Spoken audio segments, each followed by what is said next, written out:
also, at one point, you directed yourself, didn't you? I did. You directed an episode of Oz. Oz, yeah. Was that an experience I loved enjoyed? it. I loved it. I mean, you know, it's my sadness that I haven't directed more. I've directed in the theatre, but I've always wanted to direct more. But the problem about directing is it's such a long and laborious process, and you see these young directors go through hell to get their films made, you know, and so I've really seen myself as a champion of young directors rather than trying to direct myself. I mean, there's a film that I'm supposed to be directing, but whether it'll happen or not, I've said, okay, you get it ready and I'll do it. Okay. But I'm not going to waste energy in a way. I'm too old anyway, you know, to sit around and just, because you do expend a lot of energy, you know, and then you do it, you get your film on, and then the long gap between the next film or what have you. And I mean, but it's wonderful when you work with a young filmmaker and suddenly the career takes off, you know, and you see a young guy who's been struggling for about 10 years to get his films made,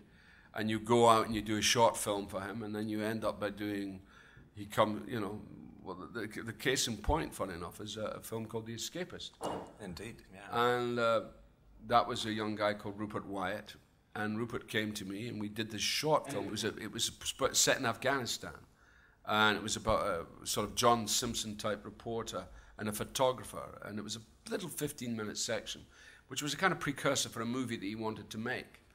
And we shot in Hackney, of all places. And it was kind of ridiculous. And it was in the rain, and everybody was ill. I had the flu. He had the flu. The first assistant left. But he shot this film, and it made it look like $1 million. I mean, that was unbelievable how he shot it. And he won a prize. And then I was in LA, and he came to me, and he wanted me to do the other film. And I said to him, you know, Rupert, because by then I'd played a lot of supporting roles in films, and occasionally I'd like to get in the driving seat, you know. And I have done 3 or 4 films, but they're indies, you know, because I don't want to be in the position of having the opening weekend sitting on my shoulders, because that's death for an actor. So we did this film. He actually went away, and I kind of lost my temper with him, because young directors come up and they hand you your script and you go, yeah, and you, but after a while you want to get something out of it. You know, you're not just wanting to be enabling somebody else. I mean, I don't mind doing that, but it could be a law of diminishing returns if there isn't some comeback. So I said, you know, occasionally I'd like to be centre forward instead of in the reserves, you know, ready to come on in half time and play and score the winning goal. Score the winning and then go off. I said it'd be nice. So he went away and he wrote this script and he brought it back and he threw it down. He said, I've written this for you. And it was a film called The Escapist.